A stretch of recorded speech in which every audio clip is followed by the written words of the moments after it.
Olá, boa tarde a todos e todas, quem está aqui presencialmente, quem está também à distância. Vamos começar então o nosso painel, terceiro painel, né, do colóquio, que é fortalecer a educação de qualidade através da cooperação científica internacional.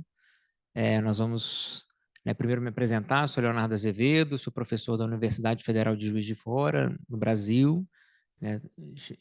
Enfim, vou mediar aqui esse nosso painel. Eu vou apresentar brevemente os nossos quatro panelistas, e aí depois cada um vai ter em torno de 20 minutos para sua apresentação. Nós vamos contar aqui com o Hugo e a Corina presencialmente, e o Pedro e a Cecília vão participar de forma remota, né? Primeiro, agradecê-los pela presença, vou falar brevemente, né, apresentá-los, depois a gente começa o debate. Bom, a gente vai começar primeiro com Pedro Armando de Almeida Magalhães, que é professor associado do setor de francês do Departamento de Letras Neolatinas do Instituto de Letras da Universidade do Estado do Rio de Janeiro, no Brasil.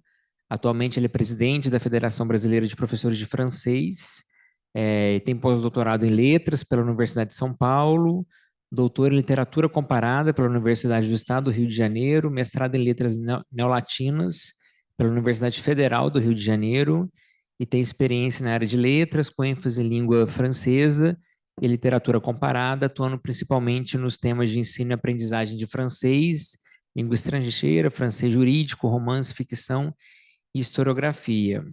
A professora Corina Borrianandon imigrou para o Quebec ainda na primeira infância, nascida no Brasil, de pais argentinos, exilados durante a ditadura militar, que esse percurso, né, conduziu a conciliar diversas línguas e identidades. Atualmente ela é professora titular no Departamento de Ciência da Educação da Universidade de Quebec, a Trois-Rivières, e diretora do Laboratório de Educação e Diversidade Henri Gion. Seus estudos focalizam em particular as práticas educacionais voltadas para estudantes plurilingües, oriundos da imigração, racializados ou indígenas, no contexto escolar, assim como a formação inicial e contínua de profissionais de educação para lidar com essa diversidade. Depois vamos passar para o professor Hugo Lapierre, que é professor especializado na integração de tecnologias educacionais à prática docente, sempre numa perspectiva inclusiva, no Departamento de Psicopedagogia e Andragogia da Universidade de Montreal. Seus trabalhos de pesquisa concentram-se principalmente na aprendizagem de programação por alunos iniciantes, no ensino fundamental, médio, também na universidade, no uso da robótica educacional como ferramenta para contextualizar os processos de aprendizagem, ainda no desenvolvimento da literácia e inteligência artificial entre jovens. Adota abordagens de pesquisa inovadoras, que incluem a coleta contínua de dados psicofisiológicos multimodais, a fim de estudar o complexo processo de aprendizagem. E, por fim, nós vamos contar com a Cecília Borges, que é vice-doyene de Estudos Superiores e de Pesquisa e professora titular no Departamento de Psicopedagogia e Andragogia da Faculdade de Ciência e Educação da Universidade de Montreal. Seu campo de atuação engloba os saberes e trabalho de professores na área de educação, educação física e saúde. De maneira mais específica, seus trabalhos investigam os conhecimentos fundamentais da profissão docente, os saberes mobilizados pelos professores no exercício da sua profissão, conhecimento subjacente aos programas de formação inicial e continuada, bem como aos currículos escolares e os saberes construídos por meio da colaboração entre professores durante a inserção profissional. Ela também se interessa pela análise das práticas de ensino, desenvolvimento profissional docente e comunidade de aprendizagem, pela colaboração em contextos escolares e pela gestão da sala de aula, adotando uma abordagem ecológica e interativa baseada na análise do trabalho docente. De origem brasileira, possui bacharelado em Educação Física pela Universidade Federal de Pelotas, mestrado em Educação pela Universidade Federal de Minas Gerais e doutorado em Educação pela Pontífice Universidade Católica do Rio de Janeiro, e realizou o pós-doutorado aqui na Universidade de Montreal entre os anos de 2003 e 2005. Então, a gente pode começar com o Pedro, e a palavra está contigo. Bonjour, bom dia. Euh, je vais partager le document. Oui, PowerPoint.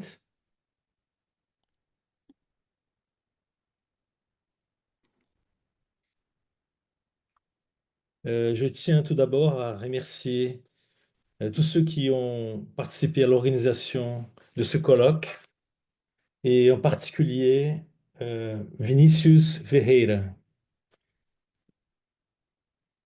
Bon, je vais parler de l'enseignement du français au Brésil et le rôle de la Fédération brésilienne des professeurs de français.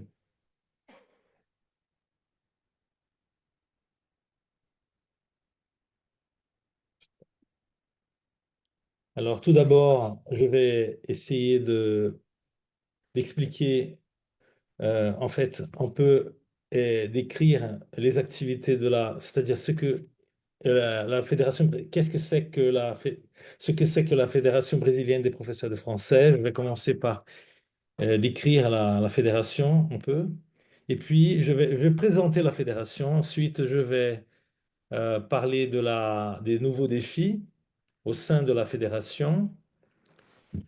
Ensuite, le troisième volet euh, s'intitule Les institutions scolaires face aux technologies de l'information et de la communication pour l'enseignement. Pardon. Je fais voilà. Qui ne cesse d'évoluer, l'accès à l'Internet, les modalités d'enseignement, l'intelligence artificielle. Quatrième volet, politique, linguistique et nouveaux profils d'enseignants. Cinquième volet, les initiatives visant la mobilité. Et sixième volet, perspectives futures.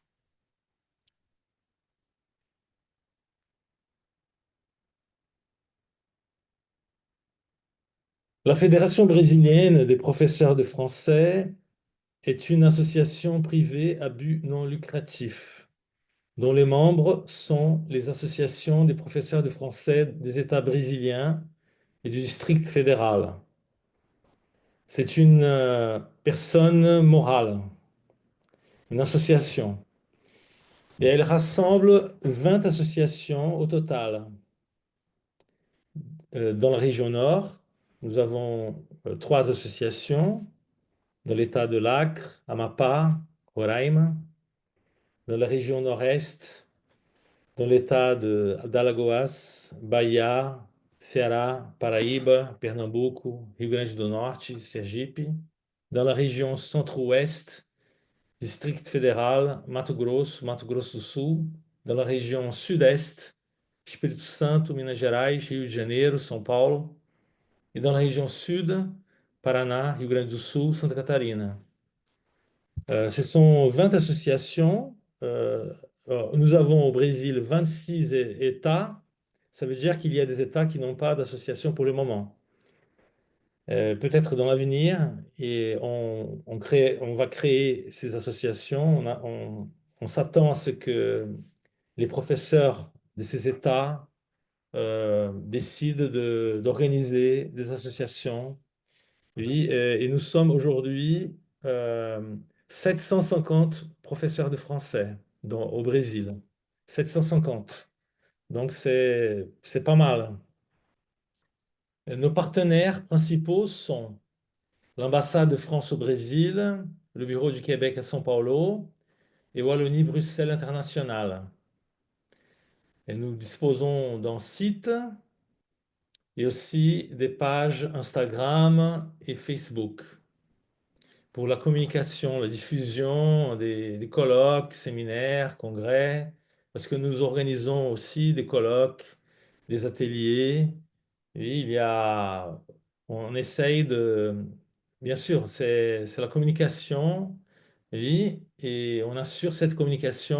On veut partager des connaissances, oui, et nous appartenons à un réseau international, bien entendu, des professeurs de français. Nous sommes reliés à la COPALC, c'est la Commission pour l'Amérique latine et la Caraïbe. Oui, c'est une association latino-américaine, oui. Et aussi, on est associé, on fait partie de la Fédération internationale des professeurs de français. Oui. Donc, c'est tout un réseau d'associations qui travaillent ensemble pour le perfectionnement, le développement du métier, du travail que nous accomplissons en tant que professeurs de français dans le monde. Et bientôt, nous allons participer au congrès mondial des professeurs de français au mois de juillet à Besançon. Et la fédération brésilienne, en fait, l'association de Bahia, qui fait partie de l'association brésilienne, de la fédération brésilienne, elle organise le congrès brésilien des professeurs de français cette année à Salvador de Bahia, au mois d'octobre. Donc, on a ces deux événements qui auront lieu cette année. Tout d'abord, le congrès mondial de la Fédération internationale des professeurs de français à Besançon, du 10 au 17 juillet, Besançon en France. Et puis, on aura l'association de Bahia, elle organise en ce moment le congrès brésilien des professeurs de français à Salvador, qui se tiendra du 14 au 17 octobre 2025. Donc, ce sont deux grands événements. Mais bien sûr, on participe à d'autres actions. Oui, et on a des projets aussi de formation d'enseignants de français tout au long de l'année. Oui, on a des formations courtes, des formations plus longues. Oui, et aussi en fait des formations que nous offrons en partenariat avec l'ambassade de France parfois, et aussi on arrive à diffuser des bourses offertes par Wallonie-Bruxelles International ou le Bureau du Québec aussi, et des universités telles que l'Université de Laval, oui, au Québec, l'Université de Montréal, s'il y en a, oui aussi. Donc, on est très ouvert à ces actions de formation en fait, qui visent au perfectionnement des professeurs de français. Alors, j'aimerais bien aborder un peu le contexte, oui, actuel et les problèmes. Oui, et les défis que nous affrontons, en quelque sorte. Et oui, donc l'évolution des technologies de l'information et de la communication pour l'enseignement nous oblige à repenser l'enseignement-apprentissage, car l'espace présentiel a perdu son exclusivité depuis quelque temps, n'est-ce pas? Depuis la pandémie, il y a eu un développement considérable pendant la pandémie et ça continue. Même dans une institution scolaire, on doit s'adapter à la présence grandissante du virtuel. Et essayer de ne pas prendre en considération l'importance du virtuel est une erreur, bien entendu. Dans ce contexte, le métier d'enseignant est mis en question, le rôle de l'enseignant, sa position, ses compétences, son parcours.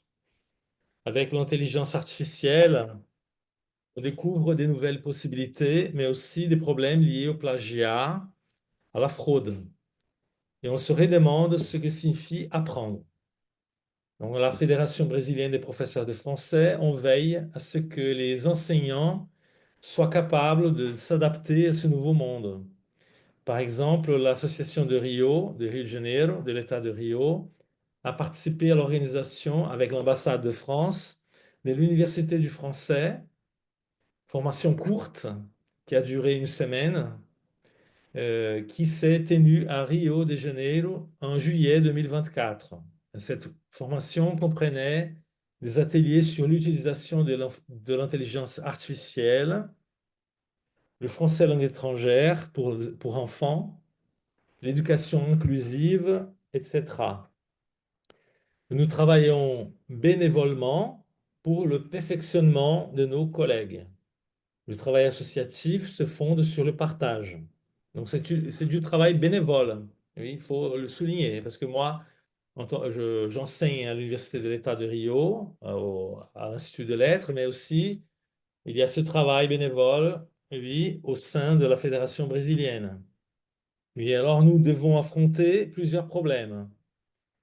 La diminution des postes de travail dans les institutions scolaires, la complexité brésilienne, des réalités diverses, intégration des associations de professeurs de français. Donc, ce sont des problèmes que nous affrontons tous les jours.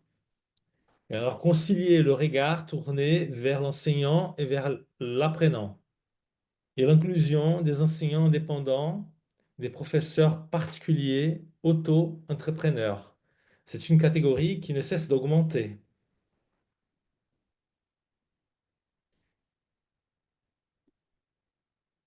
Alors, concernant les TIS, oui, dans les écoles et les universités, on assiste à une évolution des plateformes nouvelles, des applications nouvelles, l'intelligence artificielle. Il faut préparer l'apprenant à l'utilisation consciencieuse des outils tout en encourageant le développement de son autonomie. Je pense à Henri Olek, aussi à Freire, et oui, avec la pédagogie de l'autonomie, bien entendu, et à Martinez, qui a tout un travail à l'université de Gießen, en Allemagne, sur l'autonomie. Alors, des questions qui se posent. Comment se servir de l'intelligence artificielle? Ce sont des questions que je me pose, que nous posons aujourd'hui. Comment chercher l'information? Comment vérifier la véracité de l'information? Comment distinguer les données fausses des données vraies? Comment assurer le développement de l'autonomie responsable chez l'apprenant? Quelle place accorder à l'auto-apprentissage? Quelle formation sur l'utilisation des TIS pouvons-nous proposer aux apprenants? Comment concilier le travail individuel et le travail collectif? Alors, concernant les modalités d'enseignement, souvent les licences en lettres au Brésil négligent les innovations et les réformes proposées ont encore du mal à accepter l'enseignement à distance, voire hybride. Résistance des habitudes anciennes, conservatisme, difficulté d'adaptation de la part de certains enseignants. Donc, il y a une résistance que je peux remarquer, observer à l'Université de l'État de Rio, par exemple, où je travaille. Oui, on a du mal à accepter parfois les plateformes, oui, et même l'enseignement à distance. Oui, on résiste beaucoup. Donc, il y a des réformes curriculaires et des curricula, donc on a parfois du mal à accepter. Et ça ne se passe pas de la même manière dans chaque établissement académique. Ça peut varier. Mais il y a encore une certaine résistance, ce qui est problématique. Alors, concernant les politiques linguistiques, oui, dans le domaine de l'enseignement-apprentissage du français langue étrangère, et ça, je dois aborder ce sujet parce qu'il est très important pour nous, professeurs de français. Le gouvernement semble adopter une approche réductrice, utilitariste, du tout anglais, et privilégiant l'anglais comme une sorte d'espéranto, une langue franche. Si on analyse la base nationale commune curriculaire actuelle, on remarque que ces auteurs tendent à associer le plurilinguisme à l'enseignement exclusif de l'anglais, ce qui me semble scandaleux, et bizarre.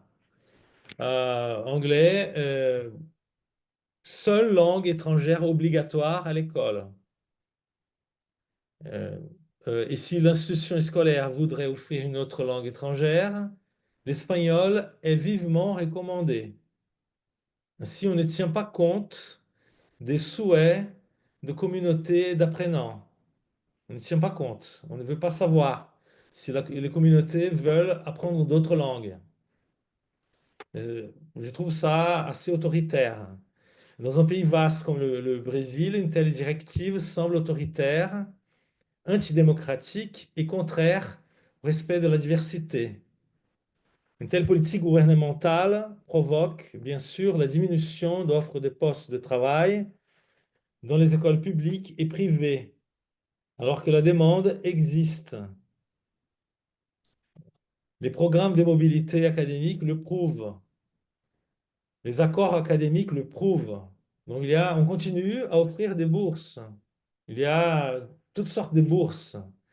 Des bourses de master, doctorat, même au niveau de la licence.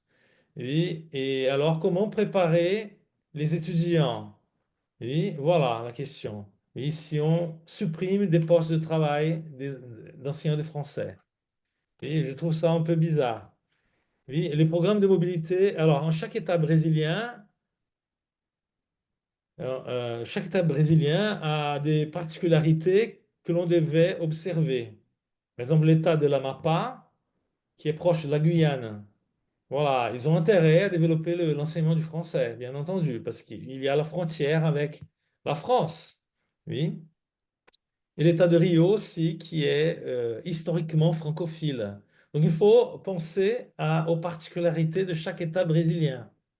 Et il me semble parfois que le gouvernement fédéral a du mal à penser aux particularités et ont tendance à privilégier des intérêts économiques purement utilitaristes. Pedro, 5 minutinhos, tá? Ah, Para d'accord. concluir. Je vais finir. Alors, la diminution du nombre de postes de travail a provoqué l'augmentation du travail autonome, de la précarité, la croissance du nombre de professeurs particuliers auto-entrepreneurs. Alors, la solution serait des politiques linguistiques in vivo contre les politiques négatives in vitro, à mon avis.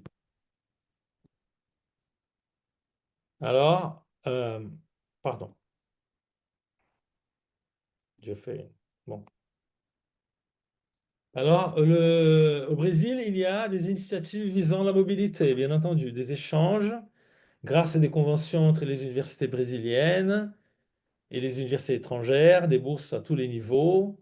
Alors, pour préparer l'étudiant qui part suivre un cours dans un pays francophone, les universités offrent des cours FOU, français sur objectif universitaire, ou des cours FLE, français langue étrangère, dans des centres de langue. En outre, il y a le programme Idiomes sans frontières du ministère de l'Éducation.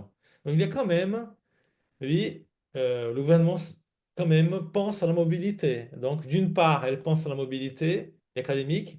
Oui, on voit qu'elle pense à la mobilité, mais j'ai l'impression qu'elle ne pense pas au métier d'enseignant de français. Oui, c'est ça, je trouve ça paradoxal. En ce qui concerne la préparation à la mobilité académique, les défis consistent à assurer une formation approfondie des étudiants. D'une part, nous devons continuer à développer des modalités de cours fous, français sur objectif universitaire, qui tiennent compte des spécificités de chaque domaine, génie, médecine, droit, lettres, chimie, géologie, etc. D'autre part, on doit se battre pour que le gouvernement comprenne l'importance de la formation et du métier d'enseignant de français. Malgré l'incompréhension du gouvernement brésilien par rapport aux réels besoins des communautés scolaires, malgré la centralisation excessive des politiques éducatives, et je pense à la LDB, à la BNCC, et malgré la polarisation politique qui se traduit par la polarisation trompeuse entre l'anglais et l'espagnol, nous devons continuer de nous battre pour le plurilinguisme. Nous, de la Fédération brésilienne des professeurs de français, cherchons à soutenir des initiatives qui aident les enseignants en difficulté. Quant à la formation des enseignants et des apprenants, nous sommes convaincus qu'il est important de développer la recherche dans le domaine des technologies de l'information et de la communication pour l'enseignement. Et l'intelligence artificielle en particulier pose beaucoup de problèmes. Il faut s'en méfier. Pour l'utiliser correctement, il y a un protocole, une démarche à suivre. Et nous, les enseignants, devons comprendre l'importance de l'acquisition de ce protocole, bien entendu. Donc, je vous remercie. Je crois que ça marche, n'est-ce pas? J'ai réussi quand même à respecter le... Voilà. Et voilà ma bibliographie de base. Oui, Louis-Jean Calvet, les politiques linguistiques, Paulo Freire, bien entendu, pédagogie de l'autonomie, Henri Olek, et l'autonomie de l'apprenant, et François Mongenod, en ce qui concerne les technologies de l'information et de la communication. Oui, et Hélène Martinez, qui a tout un travail en Allemagne, oui, sur l'autonomie. Merci beaucoup.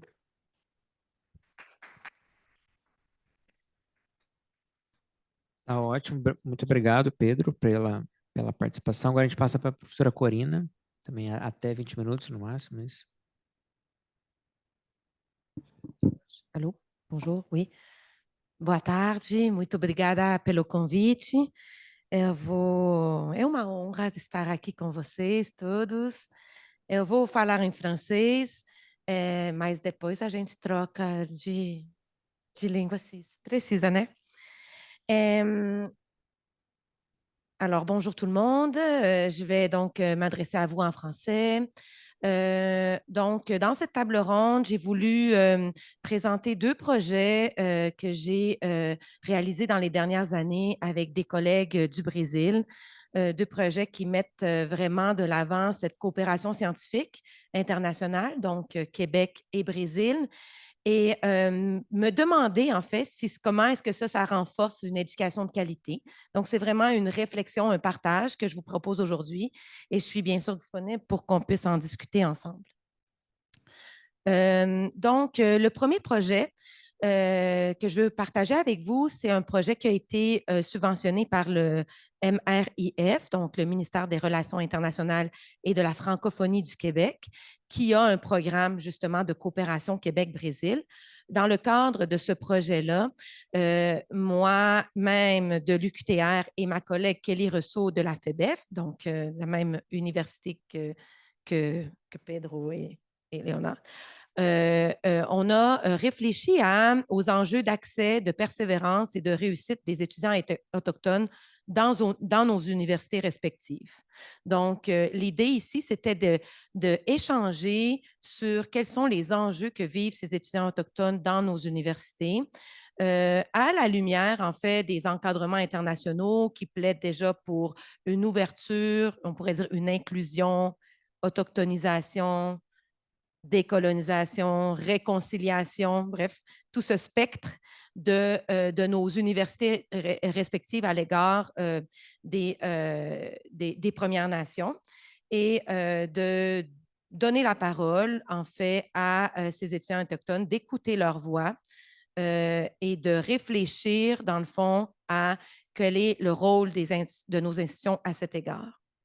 Donc, dans ce projet-là, on a voulu mettre ensemble, donc ici on a les questions, qui sont-ils ces étudiants, où sont-ils et comment est-ce qu'on peut appuyer, dans le fond, leurs recommandations, leurs demandes. Donc, ce qu'on a fait, en fait, c'est qu'on a fait des capsules où les étudiantes, et c'est des femmes, donc des étudiantes autochtones de l'ORJ et de l'UQTR, ont partagé leur expérience comme étudiantes. Et ces capsules ont par la suite été traduites, donc en portugais et en français, pour pouvoir être accessibles aux autres membres du groupe. Et une fois que les étudiantes ont pris connaissance des capsules de leur pairs de l'autre contexte, on a créé des rencontres collectives pour qu'elles puissent se rencontrer. Donc, imaginez des étudiantes autochtones de Rio qui rencontrent des étudiantes autochtones de Trois-Rivières, chacune dans leur territoire, chacune avec leur expérience, et on s'est retrouvés ensemble sur un Zoom. On n'aurait pas pu faire ça sans l'aide, évidemment, du MRIF, mais aussi de plein de partenaires, dont Julia Sales qui est ici avec nous.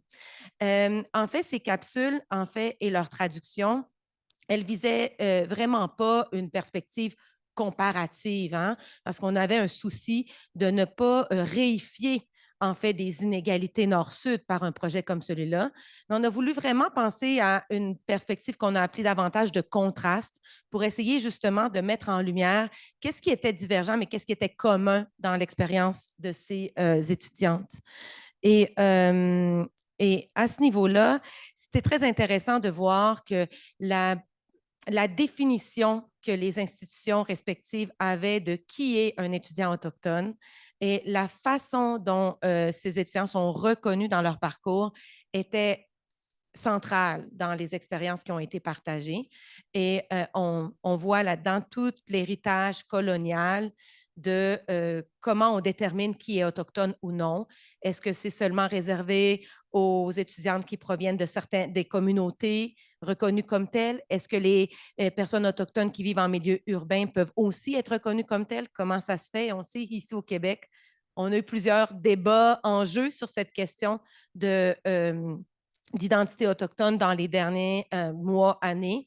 Donc, ça a permis ces discussions intéressantes. Donc, sur l'accès, sachant aussi que l'OUERJ a développé des initiatives en matière de quotas, donc d'accès à l'université, qui sont beaucoup plus bon, je ne veux pas utiliser le mot avancé, mais en fait structuré et institutionnalisé que ce peut l'être à l'UQTR, donc à l'heure actuelle. Donc, il y avait vraiment sur l'accès une réflexion de l'UERJ qui était vraiment intéressante, que j'ai pris le soin de ramener à mes instances, n'est-ce pas, de mon université.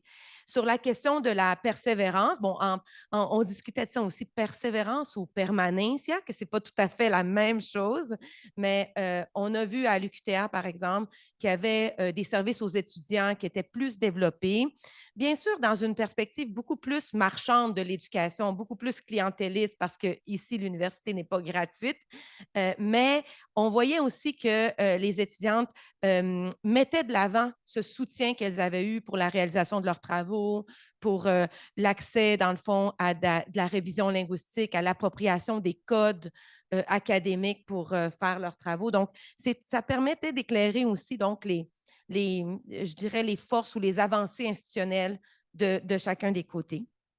Sur le plan aussi de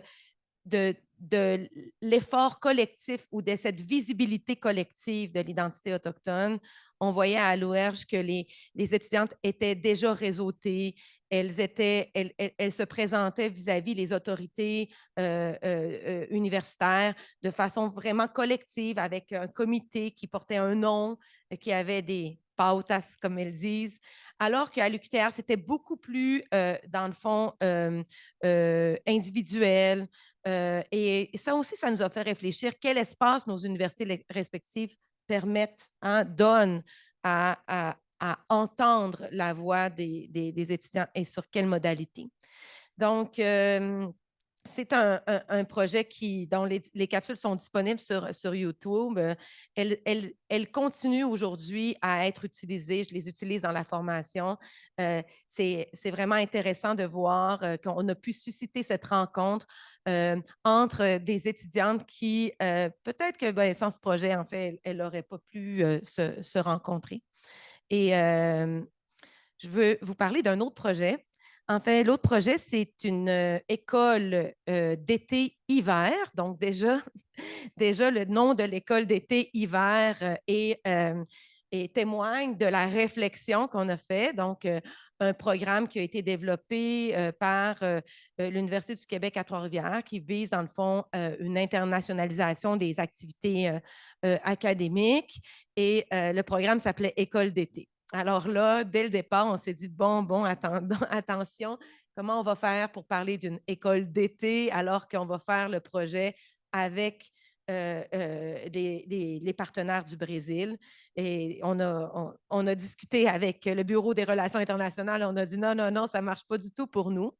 Donc, cette école d'été-hiver, elle s'intitulait Diversité et inégalité en éducation, polysémie et complémentarité dans la recherche du Nord et du Sud. L'idée de cette école d'été, c'était vraiment d'aborder ces enjeux-là à partir de 5 institutions, donc l'UQTR, mais aussi l'Université fédérale du Sud de la Bahia avec mon collègue Gustavo, l'UERJ avec Kelly, l'Univasfi avec Marcelo, et puis l'Université de BH, de Minas Gerais, ou FMG, avec Monica.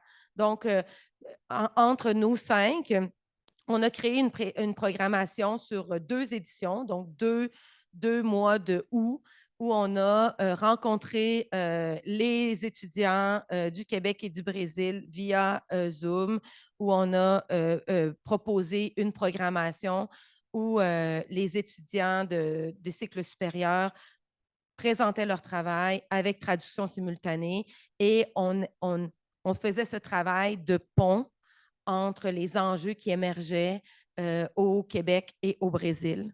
Dans ces écoles d'été, il y a 3 axes qui nous ont intéressés davantage. C'était vraiment le premier axe plus comme un axe géopolitique où on cherchait à voir qu'est-ce que ça veut dire le centre, la périphérie dans nos contextes respectifs. De là, le nom de mon laboratoire Éducation et diversité en région, comme quel est ce centre et cette périphérie de la diversité. Qu'est-ce que ça peut vouloir dire emprunter une perspective de diversité qui serait située. Un deuxième axe qui abordait davantage, dans le fond, les politiques de reconnaissance, les discours d'autorité, puis la construction sociale de la différence dans nos contextes respectifs. Par exemple, tout à l'heure, j'ai parlé de l'identité autochtone, hein, assignée ou revendiquée. C'était un des enjeux qu'on a abordés notamment. Et des questionnements méthodologiques aussi en matière notamment de positionnalité puis d'inégalité épistémique dans chacun de nos contextes, mais aussi entre nos contextes. Donc, encore là, le site des écoles d'été-hiver est toujours disponible et on a publié des actes de colloque qui sont aussi une occasion pour les étudiants de renforcer là, leur curriculum. En fait, pour poursuivre la réflexion avec vous, dans le fond, je voulais d'abord parler des rapports de pouvoir qui pouvaient s'installer justement entre chercheuses du Nord et mes collègues du Brésil, du Sud global, dans ces projets. Pensez notamment à l'autorat. Donc, dans ces 2 projets-là, c'était des projets qui étaient financés par des organismes subventionnaires du Québec. Donc, c'était moi qui étais considérée comme la chercheuse principale, même si c'est des projets qui ont été co-élaborés, co-réalisés, co-portés. Il y avait cette inégalité déjà de par qui détient la subvention, qui a accès et qui gère les ressources financières. Donc, c'est très difficile aussi de délocaliser les ressources pour permettre par exemple, aux collègues brésiliens de pouvoir bénéficier d'une partie de la subvention et utiliser les fonds donc, à l'extérieur du Québec. Et ça, même quand les projets visent justement une coopération internationale. Donc, c'est un des paradoxes de ces programmes. La question de la mobilité étudiante aussi, qu'on a effleurée dans ces 2 projets parce que, bon, c'était des prospectives naturelles, je dirais, de ces 2 projets. Mais on a vu tout de suite apparaître beaucoup plus d'occasions de mobilité sortantes pour les étudiants de l'UQTR qu'entrantes, hein, que pour venir ici des étudiants des universités brésiliennes. Donc, ça nous semblait aussi un autre élément, là, en tout cas pour moi ici, à nommer aujourd'hui. Et le choix des stratégies de diffusion, donc très peu de revues bilingues, très peu donc, on a un choix à faire pour dans quelle langue est-ce qu'on va publier les résultats, comment est-ce qu'on va faire et ce que ça implique aussi en termes de ressources. Puis, j'ai presque terminé. Parfait. C'est ma dernière diapo. Donc, je voulais plus largement essayer de réfléchir à comment les logiques institutionnelles peuvent favoriser ou entraver, dans le fond, cette collaboration internationale, et notamment à travers les conceptions qu'on a de la recherche, du travail professoral, puis de l'éducation en général. Dans le fond, est-ce que nos institutions s'inscrivent davantage dans des recherches plus positivistes ou plus critiques? Est-ce qu'on a des appuis institutionnels pour faire ça? Ça permet en fait de favoriser ou non ces collaborations. Aussi, les visées pragmatiques, je dis pragmatique versus compréhensive, par exemple, dans le projet sur accès, persévérance et réussite des étudiants autochtones à l'UERJ et à l'UQTR. L'UQTR me demandait, oui, mais ça va être quoi les retombées? Ben, j'ai dit, ben, pour le moment, ça va être de comprendre. Donc c'est cette visée pragmatique aussi qui parfois complique un peu notre travail de justifier la pertinence de l'internationalisation. Qu'est-ce que ça va donner? Bien, ça va donner qu'on se comprend, qu'on apprend les uns des autres, mais mettre ça en évidence, ce n'est pas toujours gagnants. Aussi, je voulais mettre de l'avant ce que j'ai appris moi-même comme professeur, cette différence entre ce qu'on appelle ici les services à la collectivité et qu'au Brésil, on appelle l'extinção. Ce n'est pas du tout la même chose. Et ça parle du travail professoral, quel est notre rôle, comment est-ce qu'on peut, dans ces projets-là, justement sortir du milieu universitaire, être un professeur à l'extérieur des murs de l'université. Et plus largement, la marchandisation puis le droit à l'éducation, on l'a vu, une université qui n'est pas publique et gratuite à 100% amène aussi des enjeux en termes d'analyse, de contrasté, comme ce qu'on se permettait de faire. Alors, voilà. Muito obrigada.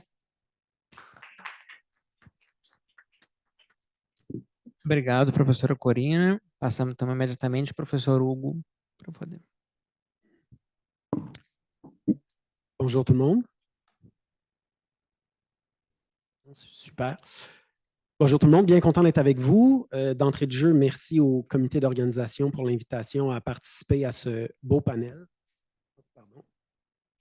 Oui, j'entendais la traduction. OK, c'est réglé. On enlève l'écouteur, on n'entend plus. Voilà, je m'appelle Hugo Lapierre. Je n'ai pas de diapositive pour vous aujourd'hui. Vous allez être obligé de me regarder pendant que je présente ma programmation de recherche, de laquelle, j'espère, va émerger des questions et des discussions qui seront pertinentes dans le cadre du présent panel. Je m'appelle Hugo Lapierre, je suis professeur au département de psychopédagogie et d'andragogie à la Faculté des sciences d'éducation de l'Université de Montréal. Je suis également professeur affilié au consortium en intelligence artificielle IVADO, qui a pour mission d'accompagner surtout les milieux professionnels dans une utilisation efficace et responsable de l'intelligence artificielle. Et IVADO a maintenant des nouvelles intentions et perspectives de notamment accompagner les milieux éducatifs dans les usages de l'intelligence artificielle, notamment l'intelligence artificielle générative dont je vais vous reparler un peu plus tard. Et c'est dans cette perspective que je m'inscris. Et je travaille également à titre de membre régulier auprès de la chaire de développement curriculaire de l'UNESCO à l'UQAM, où le rôle de la chaire est d'accompagner les pays et provinces dans les refontes curriculaires qu'ils veulent mettre en place dans leur pays ou province. Et moi, j'agis au titre de la CUDC à titre d'expert en intégration des technologies à la pratique enseignante. Justement, mon poste à l'Université de Montréal aborde l'intégration du numérique à la pratique enseignante au primaire et au secondaire dans une perspective inclusive.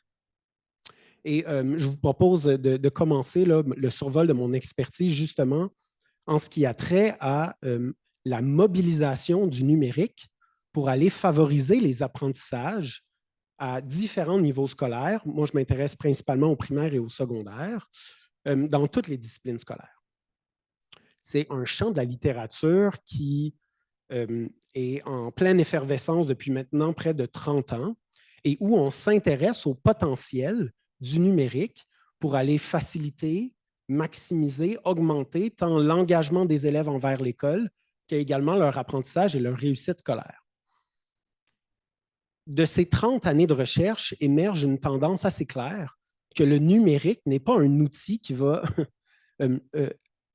systématiquement améliorer l'apprentissage des élèves et que le numérique doit être intégré d'une manière réfléchie, mais également aligné en fonction des objectifs d'apprentissage, les méthodes d'enseignement qui ont été choisies et finalement les évaluations qui sont mises en place pour aller mesurer les apprentissages. Il y a toutes sortes de travaux récents, notamment une méta-analyse qui s'est intéressée à titre d'exemple, qui s'est intéressé au potentiel de PowerPoint pour aller maximiser les apprentissages en salle de classe, tant du primaire qu'au niveau universitaire. Près de 30 ans d'études qui, lorsqu'on les agglomère ensemble, on se rend compte que la taille d'effet, l'impact sur l'apprentissage lorsqu'on utilise PowerPoint est globalement positif, mais très, très, très petit, une taille d'effet qui est pratiquement neutre.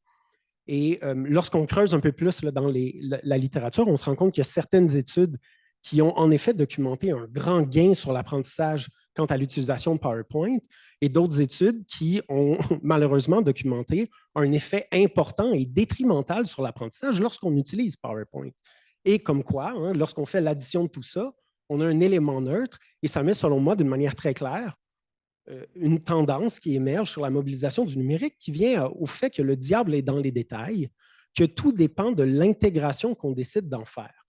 D'une manière très concrète, il y a par exemple dans l'utilisation de PowerPoint des pièges à éviter. Il est de plus en plus documenté que lorsqu'on se met à utiliser PowerPoint, malheureusement, on a souvent tendance à préparer trop de matériel, à surcharger les diapositives.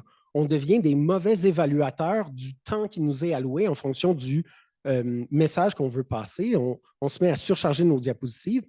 Et un autre piège à éviter, par exemple, à l'utilisation de PowerPoint, est de tomber dans le piège de lire les diapositives, ce qui est également documenté comme étant vraiment détrimental au niveau de l'engagement et subséquemment au niveau des apprentissages qui sont faits par l'auditoire. À l'inverse, des bonnes pratiques seraient, par exemple, aligner le fait d'avoir besoin d'un support visuel à des moments stratégiques dans nos enseignements. Un exemple concret serait, par exemple, en apprentissage de mathématiques avec des élèves du primaire. Lorsqu'on travaille l'addition, on voit que les élèves se mettent à compter sur leurs doigts. C'est bien documenté que les élèves font ça parce qu'ils entrent en surcharge cognitive et ils veulent faire une vidange cognitive des éléments qu'ils doivent, par exemple, additionner, 2 et 4, et qu'en comptant sur leurs doigts, ça leur permet de se concentrer sur l'opération de l'addition et de la résolution de problèmes. Et là, il a été démontré qu'à ces moments clés, par exemple en didactique des mathématiques, aller utiliser un support visuel grâce à PowerPoint devient extrêmement gagnant et on se met à avoir justement un alignement très fin et réfléchi entre l'objectif d'apprentissage, la méthode d'enseignement qui, dans ce cas-ci, mobilise le numérique, PowerPoint, et finalement, l'évaluation des apprentissages qui pourraient être faits. C'est également une tendance qui est documentée par d'autres champs, notamment je travaille en robotique éducative. Quand on regarde les métasynthèses récentes en robotique éducative, on se rend compte que la taille des faits est globalement très faible, neutre, légèrement positive, mais que tout dépend de l'intégration qu'on décide d'en faire et que, par exemple, utiliser la robotique pour faire des apprentissages en biologie, ça se veut être une mauvaise stratégie puisqu'il n'y a pas beaucoup de liens interdisciplinaires entre la robotique et la biologie, tandis qu'utiliser la robotique pour faire des apprentissages en ingénierie ou en programmation, là, on va aller chercher des gains vraiment intéressants. Et tout ça met de l'avant que, bien qu'intéressante et globalement dynamisante de nos enseignements, la technologie n'a pas intrinsèquement toujours un bienfait et que tout dépend de l'alignement qu'on décide d'en faire à notre pratique enseignante. Ça, c'est plus le volet qui touche à mon enseignement et à la mobilisation du numérique de manière générale à la pratique enseignante. Mais en tant que tel, dans ma programmation de recherche, j'ai adopté une perspective un peu plus différente où plutôt que de m'intéresser à la mobilisation du numérique pour favoriser les apprentissages, je m'inscris dans une perspective où je considère que le numérique devrait faire l'objet d'apprentissage de manière plus directe et frontale. Comme quoi, les élèves devraient, en 2025, apprendre à propos du français, apprendre à propos des mathématiques et des sciences et techno, mais également avoir possiblement des cours qui abordent directement, avec du temps de classe dédié, le numérique et, dans mon cas, la programmation informatique.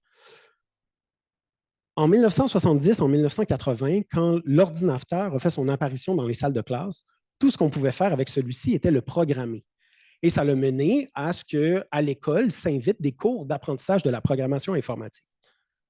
Au virage des années 2000 et au fur et à mesure que les ordinateurs devenaient plus puissants et qu'il y avait de plus en plus de logiciels disponibles sur nos ordinateurs, les programmes d'études à l'international se sont dit que finalement, la solution gagnante serait peut-être plus de non pas comprendre l'ordinateur de l'intérieur, mais de s'assurer que les futurs citoyens soient en mesure d'utiliser efficacement les ordinateurs. Et là, ça l'a mené à des programmes d'études, et c'est notamment le cas au Québec, où la compétence numérique est transversale, où c'est la responsabilité de tous les enseignants d'aborder le numérique et de mobiliser le numérique pour aller soutenir les apprentissages des élèves.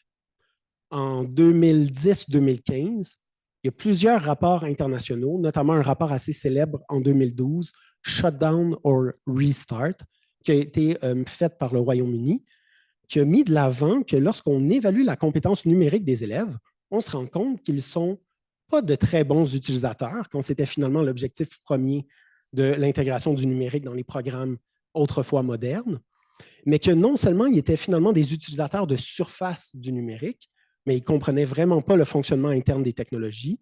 Pour eux, un appareil, ça relève pratiquement de la magie. Et également, ils étaient très peu critiques par rapport aux enjeux légaux et éthiques associés aux technologies. Et tout ça a mené, en 2015, plusieurs pays à reconsidérer la place que pourrait avoir le numérique dans les programmes d'études et à réintégrer l'informatique en tant que discipline à part entière, avec du temps de classe dédié et avec des enseignants qui sont spécifiquement formés pour aborder ce genre de sujet. Et c'est là que ma programmation de recherche, qui est dans le champ de la didactique de la programmation informatique chez les jeunes, émerge. Je fais des travaux de recherche où on se pose toutes sortes de questions et où il y a énormément de questions qui sont ouvertes, mais notamment quelle est une progression des apprentissages qui est accessible pour de jeunes apprenants. Parce que ce qu'il faut savoir, c'est qu'apprendre à programmer, c'est difficile pour des adultes universitaires qui ont décidé d'eux-mêmes de s'inscrire dans une carrière où ils voulaient aller œuvrer en informatique. On se rend compte que les taux d'échec au cours d'introduction à la programmation informatique dans les universités sont encore extrêmement élevés. C'est près du tiers des étudiants qui échouent au premier cours. Il est peut-être tout à fait raisonnable de croire que réaliser des apprentissages en programmation informatique avec des jeunes élèves, ça serait un défi d'encore plus grande taille, vu les connaissances logico-mathématiques des élèves qui sont en construction, vu la difficulté à contextualiser les apprentissages souvent abstraits en informatique. Et là, c'est là qu'il y a toutes sortes de questions qui sont ouvertes, comme quels sont les traitements pédagogiques les plus efficaces, quelle est justement la progression des apprentissages, est-ce que les élèves devraient apprendre dans un premier temps ce qu'est une boucle, par la suite les conditions logiques, l'algèbre booléenne, intégrer tout ça dans une phase de réalisation de résolution de problèmes, à quel point la manipulation joue un rôle important pour arriver à des apprentissages de qualité. Donc, bref, une programmation bien large où vraiment plusieurs questions sont encore ouvertes et dans laquelle ma programmation de recherche s'inscrit. De manière plus récente, comme plusieurs de mes collègues qui s'intéressent au numérique, à la place du numérique à l'école, j'ai commencé à faire des travaux en intelligence artificielle, qui est également un domaine qui, depuis 2 ans, depuis que l'IA générative a chamboulé plusieurs domaines, dont le domaine de l'éducation, où la littérature scientifique a complètement explosé. Au cœur de la littérature scientifique de la place de l'IA en éducation se trouve le concept de la littératie en intelligence artificielle. La littératie en intelligence artificielle, c'est l'ensemble de connaissances et de compétences que le citoyen de demain devrait avoir pour être en mesure de communiquer, collaborer efficacement avec l'IA, également être capable de produire efficacement du contenu avec l'IA, mais également, troisième composante, c'est d'être capable de critiquer et de critiquer l'utilisation, par exemple, de l'IA générative par rapport à des enjeux, encore une fois, éthiques et légaux. En ce moment, le gros de la littérature se concentre sur quels sont les usages potentiels de l'intelligence artificielle générative pour aller soutenir les apprentissages des élèves. C'est quelque chose qui m'intéresse, mais qui n'est pas central, encore une fois, à ma programmation de recherche, de ma position, de ma posture et de mon expertise en didactique de la programmation.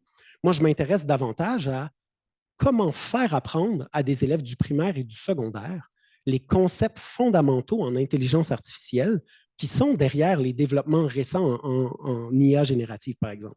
Et là, je parle de ce qu'est la donnée, ce qu'est un algorithme, ce qu'est l'apprentissage machine supervisé, non supervisé par renforcement, et comment arriver à des devis pédagogiques qui permettraient de suffisamment vulgariser ces concepts pour les rendre accessibles à des élèves du primaire.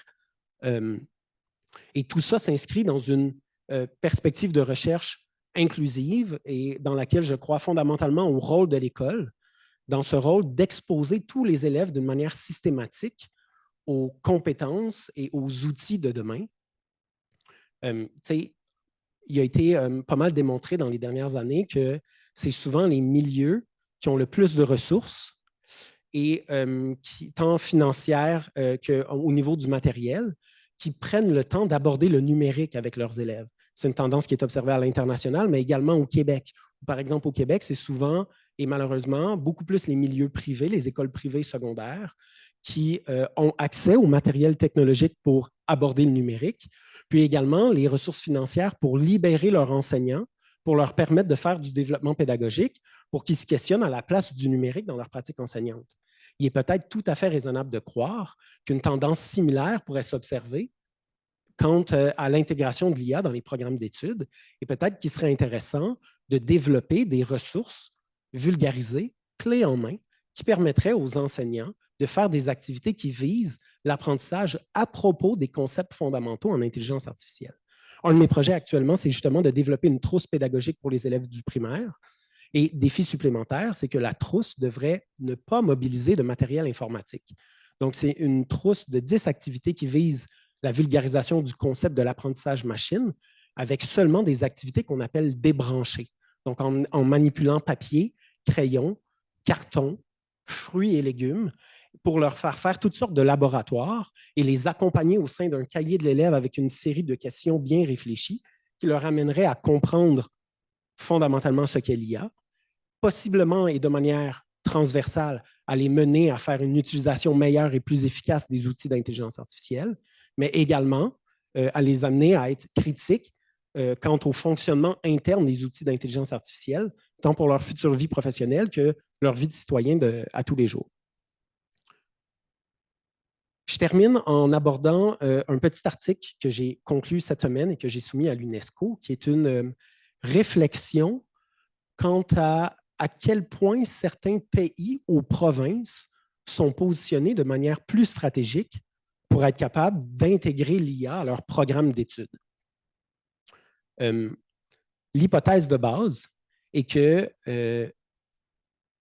et le constat en fait, est que la machine éducative, les programmes d'études à travers la planète sont des grosses machines complexes avec plusieurs niveaux, avec plusieurs intervenants. Et la machine éducative est une machine qui est globalement peu flexible et qui assurément peine à suivre les développements, ce qui a trait aux technologies, au numérique dit traditionnel, mais évidemment, et plus récemment, peine énormément à se mettre à jour et à se positionner quant à la place de l'IA. Et si jamais ils décident d'intégrer l'IA à leur programme d'études, à essayer de le faire d'une manière efficace pour intégrer la littératie de l'IA de manière complète et holistique. Et le constat que j'ai fait avec mes co-auteurs de la chaire CUDC était qu'il existe 3 manières d'intégrer le numérique dans les programmes d'études, soit de manière disciplinaire, un peu comme le fait dernièrement le Royaume-Uni avec leur refonte curriculaire, ou où il y a des enseignants qui sont formés, il y a du temps de classe dédié pour aborder l'informatique. Ça place ces programmes d'études dans une posture très flexible et stratégique, puisqu'ils ont déjà du temps de classe dédié et du personnel hautement qualifié pour aborder l'informatique, et d'aller introduire ces nouveaux apprentissages et cette nouvelle composante qui est la littératie de l'IA à la formation des élèves. Puis après ça, on a 2 autres types d'intégration du numérique dans les programmes d'études. Une où on va donner d'une manière spécifique à certains enseignants du secondaire la tâche d'aborder le numérique. La plupart du temps, c'est les enseignants au secondaire en sciences, en technologie et en mathématiques qui ont la tâche d'aborder le fonctionnement du numérique et ça fait l'objet d'une évaluation qui se trouve officiellement au bulletin. Ce genre de devis est intéressant, mais propose quand même certains problèmes, notamment quant à la libération de ressources pour permettre à ces enseignants de se former et de suivre justement les nouveaux développements, tant pédagogiques que techniques que numériques, à propos de ces fameuses technologies et plus récemment de l'intelligence artificielle. Finalement, le 3e modèle, qui est selon nous le moins stratégique et qui est notamment le contexte dans lequel le Québec se retrouve, c'est où la compétence numérique est introduite de manière transversale, où c'est la responsabilité de tous et où on se rend compte finalement, il n'y a finalement pas beaucoup de personnes qui abordent le numérique et ça laisse une très petite place à des nouveaux apprentissages, par exemple en littératie de l'IA, qui pourraient être faits par la future cohorte citoyenne. Ce n'est pas juste des hypothèses, ce n'est pas juste une observation globale. On se rend compte que justement, le Royaume-Uni a déjà intégré au sein de son parcours d'apprentissage en informatique une progression des apprentissages bien définie. Ils commencent à outiller leurs enseignants avec des bonnes pratiques en didactique de l'intelligence artificielle. Et on a déjà en 2025 des élèves qui apprennent à propos de l'intelligence artificielle depuis maintenant 3 ans. C'est également le cas en Arkansas, où il y a une place dédiée à l'informatique et où ils se sont déjà prémunis d'apprentissage officiel dans le curriculum en intelligence artificielle. Et j'ai l'impression que ça ouvre une discussion un peu plus grande sur l'échiquier mondial, considérant que l'IA générative pourrait peut-être avoir un impact important sur le marché du travail. Et avec la globalisation et le fait qu'on peut maintenant travailler à distance, est-ce que certains pays vont devenir beaucoup plus compétitifs sur le marché du travail de par les compétences numériques et en intelligence artificielle qu'ils offrent à leurs citoyens par rapport à d'autres pays où le numérique et l'IA, de manière globale, ont une place secondaire? Ça ressemble à ça. J'espère que vous m'avez suivi. Au plaisir d'en discuter avec vous.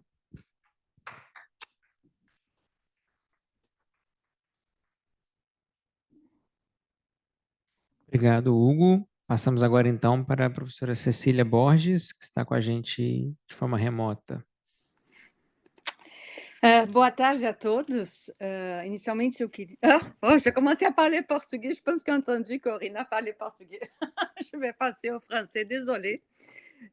Tout d'abord, c'est avec un grand plaisir que je m'adresse à vous dans cette table ronde intitulée « Renforcer l'éducation de qualité à travers la coopération scientifique internationale ». Je tiens aussi à remercier au comité organisateur du colloque pour cette invitation. C'est un honneur pour moi d'être entourée par des collègues d'horizons divers pour échanger sur un thème si important à l'heure actuelle. J'aimerais aussi m'excuser de ne pas être avec vous. J'ai des ennuis de santé dans la famille, donc qui m'obligent de rester à la maison. Donc, je m'excuse de ne pas pouvoir être chez vous en présence au campus 1000, mais de participer à distance, heureusement, qui est possible. Avant de commencer, j'aimerais vous avertir, je ne suis pas une spécialiste de la diplomatie scientifique ou de la coopération internationale. Je travaille en sciences de l'éducation et mon champ de recherche est celui des savoirs des enseignants et du travail enseignant. Au long de ma carrière en tant que professeur à l'université, j'ai pu cependant m'insérer ou développer des projets de collaboration internationale. Je ne parlerai pas non plus de ces projets en particulier, mais je vais adopter une perspective un peu plus large. Et je vais vous expliquer pourquoi. Mon intervention est ainsi structurée en 3 petits points. Une courte introduction pour situer mes propos à travers deux expériences qui teintent ce que je vais vous dire, ou teintent mes propos d'une manière générale.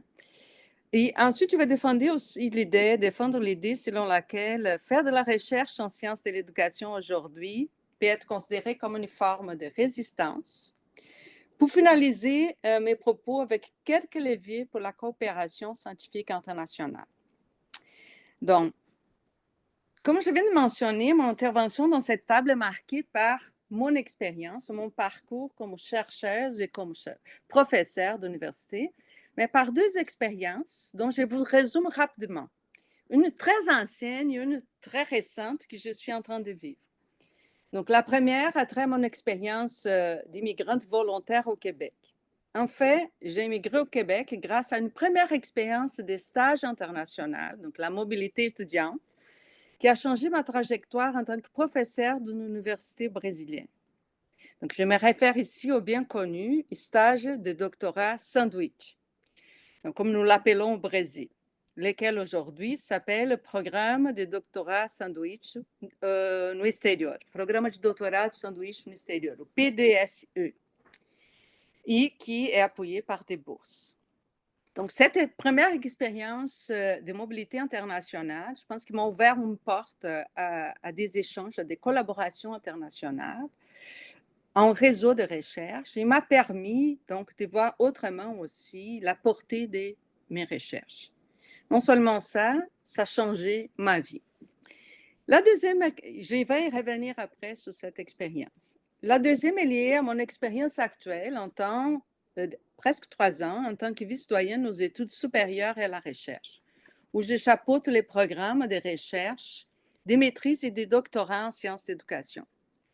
Ces 2 expériences, et la première notamment, donc, façonnent ma vision du rôle des établissements d'enseignement supérieur dans le développement de la recherche et de la formation à la recherche au profit de la collaboration scientifique internationale et par là à la diplomatie scientifique. Donc, ainsi, forte de ces expériences, donc avant de mentionner un certain nombre de leviers pour renforcer l'éducation de qualité, qui est d'ailleurs l'objectif de développement durable 4, à travers la coopération scientifique internationale, il me paraît donc opportun de souligner que face au contexte global actuel, faire de la recherche en sciences d'éducation peut être considéré comme une forme de résistance, une forme de lutte même, car nous vivons un moment de grande complexité. Donc, à l'ère de la révolution de l'IA générative, Hugo vient de parler un petit peu là-dessus, où tout évolue d'une manière très rapide, je me réfère ici à toutes les connaissances que l'on peut générer pour améliorer la santé, l'éducation, l'environnement, la paix, les rapports à autrui. Donc, nous sommes en même temps happés par la grande désinformation. Nous sommes aussi happés par des guerres, par la méfiance envers les institutions, vers la recherche, vers la formation, vers les professions. Sans compter la crise économique, territoriale, migratoire, voire même identitaire dans laquelle s'y va plonger les pays, tant d'autres pays dans le monde. Donc, cette complexité ou cette crise affecte toutes les sphères de notre vie, de nos institutions, et elle répercute aussi sur les études et sur la recherche. Donc, ainsi, à mon humble avis, faire de la recherche, s'investir dans les études postsecondaires, aspirant à améliorer sa vie, mais aussi les biens communs, et sans aucun doute, plus que de la résilience, c'est un mode de résistance et de lutte. Surtout, c'est un premier pas vers une société plus juste et égalitaire, où toutes et tous peuvent s'éduquer, s'épanouir et grandir.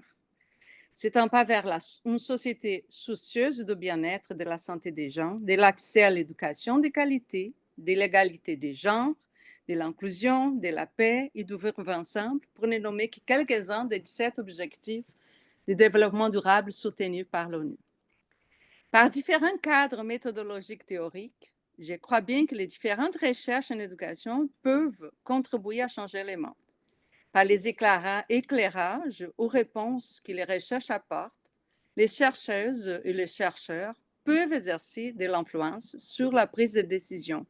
Ici, à différents paliers, que ce soit à l'échelle de la classe dans les tout petits, dans l'établissement scolaire ou communautaire, dans les bars, dans les centres de services scolaires, dans la municipalité, dans la province, dans les pays et hélas à l'échelle planétaire. Aujourd'hui, de plus en plus, les chercheurs sont invités à présenter des mémoires ou des propos dans des grandes consultations concernant certaines mesures politiques éducatives. Donc, c'est le temps pour les chercheurs d'y participer et de faire valoir leur point de vue appuyé sur la recherche. Donc, pour cette raison, pour moi, pour les chercheurs et pour les chercheuses d'aujourd'hui, de demain, c'est une responsabilité de communiquer, de partager, voire de diffuser les résultats de recherche, certes pour apprendre, pour les bonifier, les améliorer, mais surtout pour les rendre accessibles au plus grand nombre. Mais c'est aussi de la responsabilité, à mon avis, de s'intégrer à une communauté de recherche et d'adopter une ouverture à la collaboration et à la coopération scientifique et nationale et internationale. Donc, c'est sur ce dernier point que j'aimerais donc terminer mon intervention par rapport à l'adoption d'une ouverture à la collaboration et à la coopération scientifique nationale et internationale. Donc, je conclurai donc mon intervention à partir de ces 2 points. Je vais diviser cette partie de mon intervention en 2 paliers, ou 2 dimensions, ou 2 points, comme vous voulez. Celui de la formation à la recherche dans nos programmes de maîtrise et doctorat et celui du développement de la recherche professorale. Donc, par rapport à la formation à la recherche, je pense que Corinna a abordé certains points. Vous l'avez abordé d'une certaine manière, certains éléments que je vais mentionner ici. Donc, il me paraît qu'aujourd'hui, ce n'est pas suffisant. La coopération scientifique internationale et même nationale n'est pas suffisamment développée dans nos programmes d'études graduées. Ici, malgré les différentes activités à caractère international proposées aux étudiantes et étudiantes. Il est fait qu'au moins à la FSC, dans notre faculté, 80% de nos étudiants sont des étudiants qui viennent de l'international. Donc, de plus, nos programmes d'études, ils ont parfois une structure assez contraignante des cours et d'étapes obligatoires qui visent évidemment la réussite. Mais force est de constater que nos étudiants participent à la mobilité étudiante et même, ils ont une durée des études qui est assez longue. Donc, on est comme dans un paradoxe entre faire des études qui vont durer moins, former des étudiants plus rapidement, mais en même temps, développer leurs compétences. Donc, à l'intérieur du programme de maîtrise et doctorat, il me semble que c'est nécessaire de faire un changement de culture dans nos pratiques de formation à la recherche, de manière à viser une coopération scientifique internationale. Cette ouverture peut s'appuyer aussi manifester par un certain nombre d'activités d'émaillage, de réseautage, voire même des collaborations, à travers des conférences internationales, de la mobilité étudiante, Corinna a mentionné. Et je pourrais dire, dans mon expérience comme professeure et chercheuse, j'ai beaucoup plus accueilli des étudiants brésiliens, portugais, espagnols ou des autres pays de l'Amérique latine que j'ai envoyé, par exemple, des étudiants du Québec qui sont allés dans d'autres pays pour exercer la mobilité ou pour vivre d'autres expériences ou connaître d'autres activités, à part les colloques internationaux. Il y a aussi la mobilité virtuelle. Donc, il y a mon collègue Olivier Béjean qui travaille beaucoup dans la mobilité étudiante virtuelle. C'est une manière aussi de pallier la difficulté parfois de voyager et aussi tout contribue à générer moins d'effets de carbone, il pollue moins en fait. Donc, c'est une manière aussi de pallier pour les étudiants qui ne peuvent pas faire de la mobilité internationale. Donc, nous avons aussi des programmes, des stages internationaux qui sont soutenus par les organismes bailleurs de fonds. Nous avons créé récemment dans notre programme des cours options pour pouvoir justement aborder des enjeux actuels ou des questions spécifiques en éducation qui permettent, sont des cours coquilles, qui permettent donc aux certains professeurs qui développent cette ouverture aux enjeux internationaux actuels d'éducation d'offrir des cours à l'intérieur de ces coquilles. En même temps, nous visons aussi, et c'est possible de les viser, le développement des compétences transversales, les FRQ, que les fonds de recherche du Québec. Ils soutiennent d'ailleurs le développement des compétences transversales comme la collaboration, le leadership, la littératie numérique, la créativité et l'innovation. Donc, par exemple, à l'Université de Montréal, à notre faculté, nous avons organisé une série d'ateliers dans le cadre d'un programme qui s'appelait Réverbère pour le développement des compétences transversales. Car nos étudiants développent non seulement des compétences en recherche, mais développent aussi des compétences transversales qui permettent de faire du réseautage, d'exercer leur leadership et la communication de leurs résultats des recherches au fond d'amélioration de l'enseignement et de l'éducation. Donc, en plus, bien sûr, il y a plusieurs ateliers qui sont développés à l'université en ce sens. Cependant, force est de constater que nos étudiants sont encore, au moins dans notre programme ici, sont encore un peu réticents parfois à participer et à s'insérer dans des projets de cette envergure ou à participer à des formations, peut-être parce qu'ils n'ont pas de temps, peut-être parce qu'ils travaillent beaucoup, ou peut-être que les programmes, les contraintes du programme, les structures du programme ne permettent pas cette ouverture. Mais il y a une autre forme de levier, à mon avis, qui me paraît qui est fondamentale de développer, c'est celui du développement de la recherche qui va avoir un impact sur la formation de la recherche. Et là, je vais m'attarder notamment sur la recherche professorale. Donc, en tant que vice-doyenne aux études supérieures à la recherche, donc j'ai chapeaute des programmes de recherche, donc maîtrise et doctorat, mais aussi je suis responsable du développement de la recherche professorale, du développement de la recherche à la faculté en termes de soutien à la recherche. Donc, là encore, je pense que nous avons quelques pas à franchir. Il me paraît qu'il est fondamental qu'il faut développer une culture de coopération scientifique nationale et internationale au sein des chercheurs. Certes, plusieurs chercheurs, dans leur carrière, ils développent des projets de collaboration. Ils développent des dialogues avec leurs pairs à différentes échelles, au niveau national et international. Ils essaient de collaborer. Mais souvent, ce n'est pas simple pour certains chercheurs de le faire.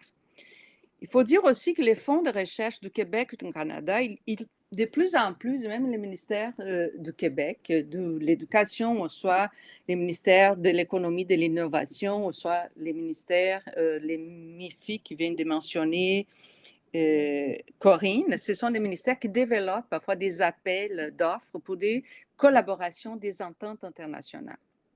Donc, il y a un travail qui me semble qui est nécessaire de faire pour soutenir les professeurs, pour développer, pour participer à ces appels d'offres, pour s'y positionner, pour positionner la recherche et pour établir un dialogue avec des chercheurs de différents pays autour de différents objets qui, me semble, sont souvent complémentaires, pas seulement locaux.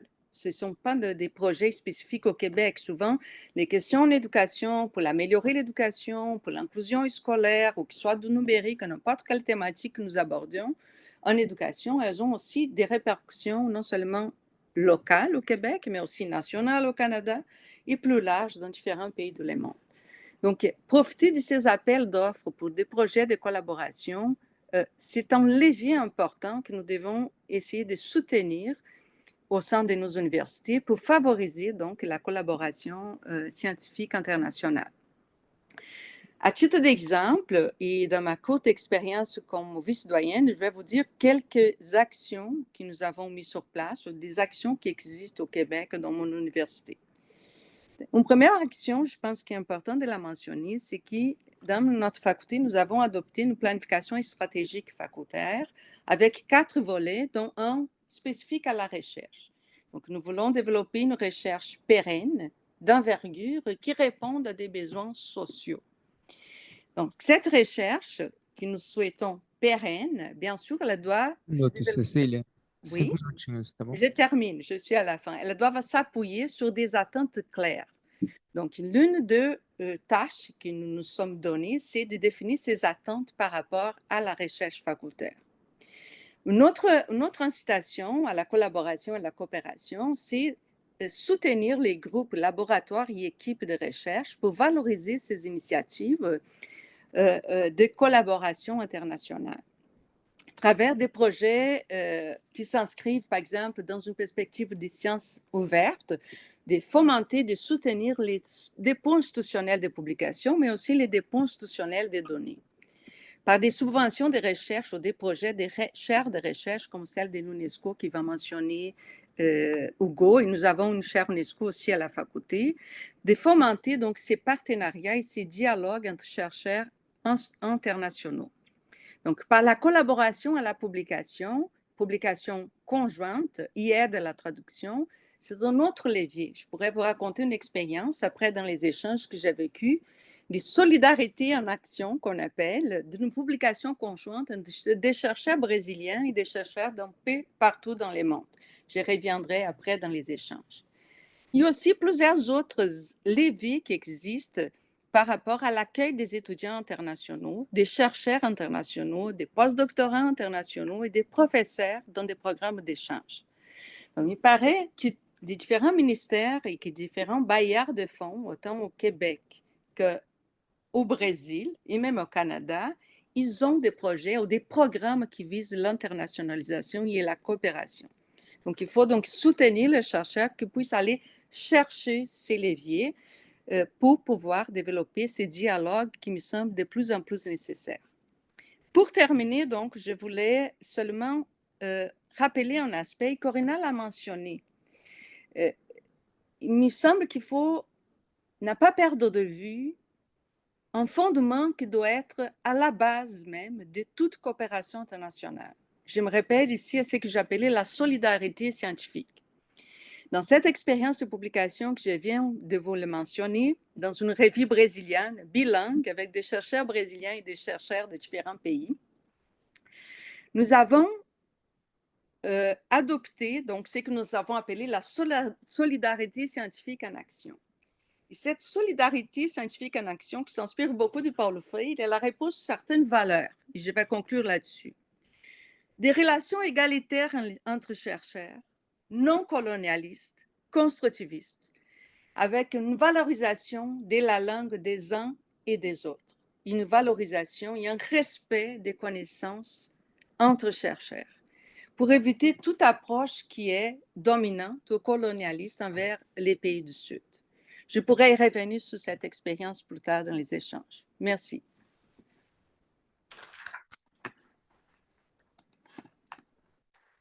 Obrigado, Cecília. A gente tem agora mais uma meia horinha aqui para poder, né, até o final do painel, podemos fazer uma rodada de perguntas, caso tenha, depois a gente vê se tiver mais tempo, a gente abre para mais uma, pode ser?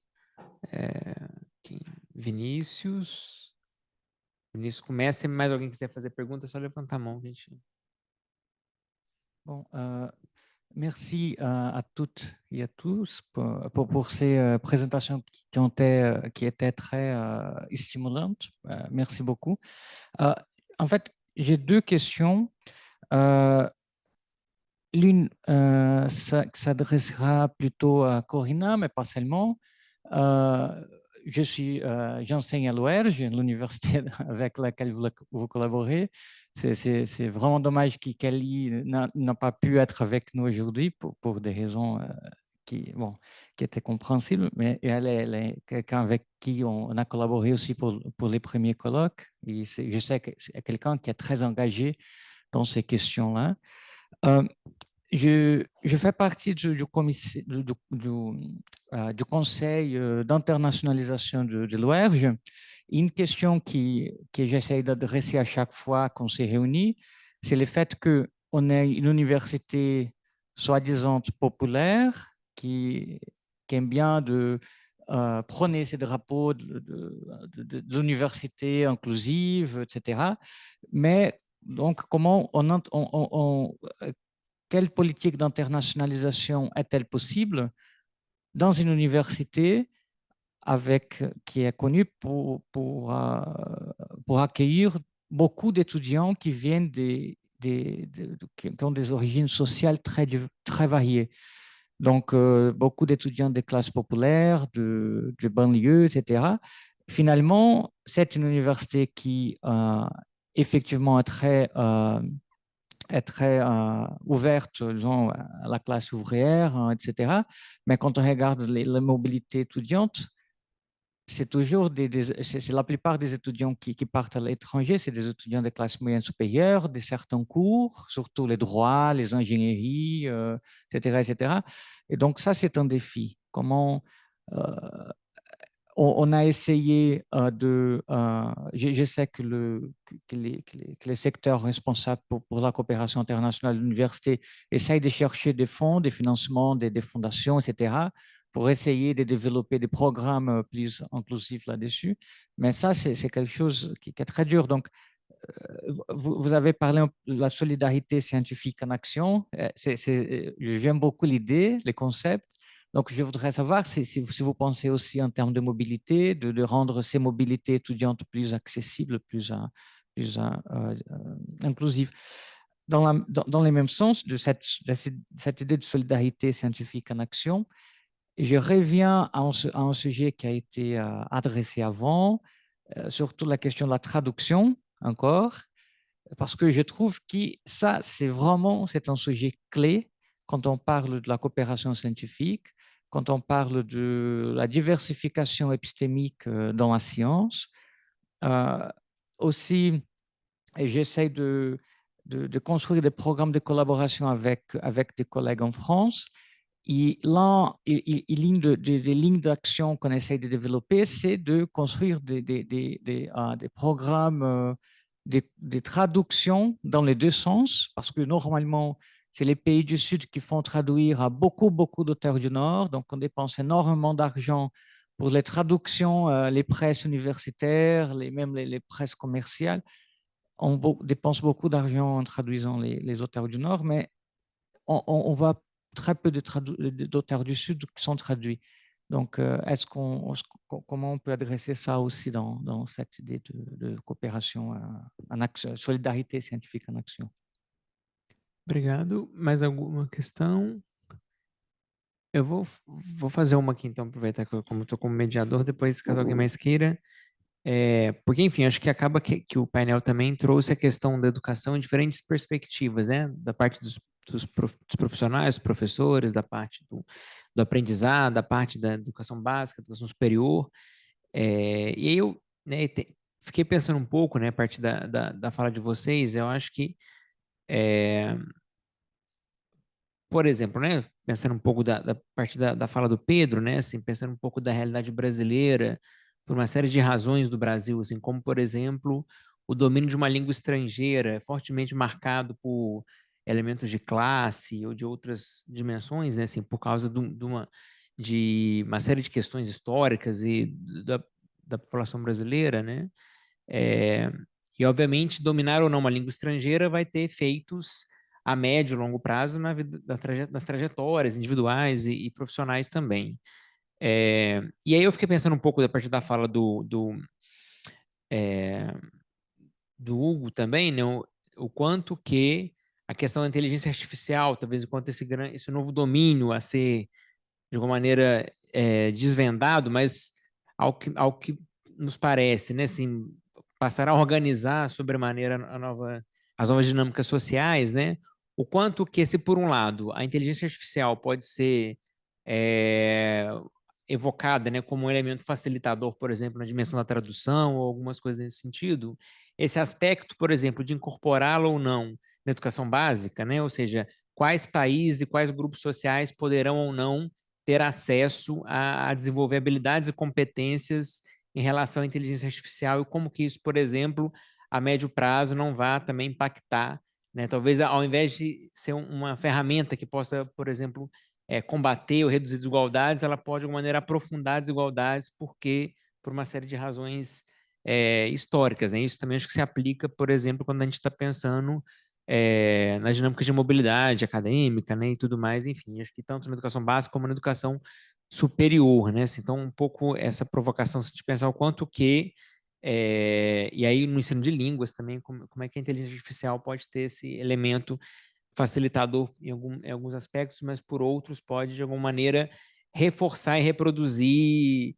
dinâmicas globais de desigualdade, reprodução enfim, de diferença, né? Acho que esse é meu ponto. Mas alguém tem alguma questão? Então podemos voltar para. Então voltamos, então. Podemos começar pode ser na ordem? Pedro, pode ser que quer falar? Isso, talvez a gente pode fazer mais uma rodadinha de ter mais uns 20 minutos, talvez cada um faz uma. Aproveita, responde, faz as considerações finais, cada um 5 minutinhos e a gente conclui no horário. Pode ser? Com você então, Pedro. Bon, en ce qui concerne, moi, ce qui m'inquiète plutôt, c'est la formation des enseignants, aussi l'utilisation des outils. Je crois que Hugo, il a abordé l'enseignement dans l'école primaire, n'est-ce pas, dans le secondaire. Mais ce qui m'inquiète, c'est comment former les enseignants, les futurs enseignants. Parce qu'il me semble qu'on a du mal à comprendre comment utiliser les outils, les technologies. Oui, il y a l'IA, oui, d'accord, mais avant l'IA, il y avait aussi tous les outils dont on dispose pour aborder le numérique. Donc, et je crois parfois que les apprenants ont du mal à s'en servir. Et donc, je crois que Hugo, vous avez parlé de littératie, de l'IA, mais il y a la littératie du numérique, je pense. Et je crois qu'il faudrait penser à des curricula, oui, des cours de littératie, c'est-à-dire pour former des enseignants. C'est un aspect qui me semble essentiel. Oui. Donc, j'aimerais bien que Hugo essaye d'en parler un peu, oui, à propos de la formation des enseignants. Oui, c'est une question, parce que l'IA pose des problèmes aussi dans la salle de classe. Parfois, l'étudiant n'a pas envie d'écrire, de rédiger, et parfois il met il crée un prompt, oui, et puis, n'est-ce pas? Il crée une question, et voilà, et après, il arrive à à créer un texte sur l'IA, et et en fait, il nous remet ce devoir-là. C'est-à-dire, et en fait, on s'aperçoit que ça, c'est quelque chose qui a été créé par l'IA. Oui, c'est une question c'est un problème qu'on a de plus en plus à l'université, par exemple. Moi, j'ai du mal à faire en sorte que cela n'arrive pas. Je crois qu'il y a une accélération qui est provoquée par vertigineuse, une accélération vertigineuse provoquée par le numérique aujourd'hui. Parfois, les gens ne veulent pas accomplir les tâches longues. Oui, il y a une tendance à privilégier la productivité et aussi, et ça c'est un problème d'ordre dans l'académie en général, oui. En fait, il faut produire, produire, produire, produire, mais on ne se rend pas compte qu'il faut aussi, il y a des tâches qui sont plus longues, qu'il faut réfléchir, qu'il faut peut-être pouvoir digérer les contenus. Oui, c'est ça, digérer les contenus, traiter les données. Comment traiter les données? Moi, je crois que c'est ça le grand défi. Comment traiter les données? Oui, et parfois, et je crois que donc essayer de promouvoir hein, ou développer la littératie du numérique ou de l'IA est essentiel. Je suis d'accord avec Hugo. Et voilà, bon, ce sont mes commentaires. Obrigado, Pedro. Corina? Est-ce que tu veux que Hugo puisse répondre directement? Não? Acho que a gente pode fazer na ordem aí, já responde todo mundo. É que eu percebi que ela tinha uma relaçãozinha, mas tudo bom. A gente... eu vou tentar agora reagir, né? Muito obrigada, Vinícius, pela pergunta. Je pense que sur ces questions de mobilité, en fait, je vais nuancer un peu qu'est-ce que j'ai amené. Je pense que les étudiants, ce que j'ai perçu, c'est que les étudiants de l'UQTR avaient beaucoup plus d'occasions de mobilité internationale, mais ça ne veut pas dire qu'effectivement, ça se traduisait dans une mobilité sortante effective. Mais les occasions de financement, de stage étaient supérieures, beaucoup plus nombreuses à ce que j'ai vu, par exemple, du côté des étudiants de Kelly, pour eux pouvoir ou elles pouvoir venir vers nous, même si c'est vrai qu'en nombre, ça se traduit davantage. Je pense que là-dessus, je suis d'accord avec Cécilia. Pourquoi? Ben, notamment structurellement, non, parce que bon, il y a des privilèges d'être étudiant au Nord, il faut les reconnaître. Dans cette solidarité scientifique, il faut reconnaître notre écart de ressources, je pense, entre les contextes, mais aussi parce que je pense que l'université n'arrive pas non plus à contrer les inégalités épistémiques qui traversent aussi le propre intérêt des étudiants à cette mobilité sortante. Le regard que les étudiants peuvent avoir sur une expérience de mobilité sortante dans le Sud global. Mais pourquoi, Corina, je ferais ça? Hein, ça, c'est une question que j'ai souvent. Alors qu'ils peuvent aller ailleurs, par exemple, ils peuvent aller en Europe, ils peuvent aller dans des universités qu'elles considèrent plus prestigieuses. Donc, il y a tout un travail dans cette solidarité scientifique aussi de déconstruction de notre propre part. Qu'est-ce que c'est qu'une expérience de mobilité qui est riche, qui peut être contributive au développement, à la formation en recherche et comment est-ce que être un stagiaire international dans une université du Sud global, par exemple à l'OERJ, peut contribuer à la formation de mes étudiants de l'UQTR. Je pense que là, il y a une première chose. Donc, mon propre travail. Hein, comment moi-même, je dois me responsabiliser par rapport à ça. Je pense aussi à, toujours en termes d'inégalité épistémique, au fait que pendant l'école internationale d'été-hiver, on voyait vraiment cette différence d'accès aux auteurs. Par exemple, les étudiants, étudiantes brésiliennes lisaient en anglais, voulaient lire en français, étaient prêts à recevoir nos recommandations d'écrit. Ce qui était plus difficile du côté des étudiants de l'UQTR, dire « mais je ne pourrai jamais lire en portugais ». Oui, mais tes collègues de l'UERJ osent lire en français. Donc, cette symétrie, elle n'était pas pareille. On a aussi fait état de ça devant les étudiants. Alors, regardez comment est-ce que la réceptivité, l'ouverture aux auteurs de l'autre contexte n'est pas la même. Encore une fois, pour rendre visibles ces inégalités épistémiques. Et peut-être là, je lance la balle à Hugo, mais peut-être que là, l'intelligence artificielle les outils de traduction pourraient devenir quelque chose d'intéressant pour penser, convoquer davantage des auteurs du Sud global. Et comment parler d'inégalité éducative sans penser à des auteurs du Brésil? Je veux dire, ça devient impossible pour moi, alors que le champ des sciences d'éducation au Québec peut aborder cette question de façon aussi riche et aussi profonde que l'a fait le Brésil dans les dernières décennies. Donc, je veux dire, et peut-être la dernière chose que j'ai envie de parler de la solidarité scientifique, c'est je pense, j'ai beaucoup aimé, Cécilia, ce que tu as amené en termes de reconnaissance des langues, de reconnaissance des expertises de part et d'autre, de complémentarité. Quand on a travaillé avec Kelly dans le projet de Accès, Persévérance et Réussite, on a vraiment voulu mettre de l'avant les avancées, les gains que les mouvements autochtones avaient réussi à faire au Québec et au Brésil et de mettre de l'avant pour que chacun de nos contextes, chacune de nos institutions puisse apprendre de l'autre. Donc, j'étais très fière, heureuse de pouvoir dire à mes collègues à l'UQTR, allons jeter un œil sur les quotas à l'OERJ et comment ils travaillent sur leur comité d'identification et d'hétéro-identification. Il y a des choses à apprendre là-dedans. Donc, pour défaire cette idée qu'on va aller leur dire quoi faire. Merci. Je vais essayer de passer en 5 minutes les différents points qui ont été soulevés. Je vais enlever mon écouteur.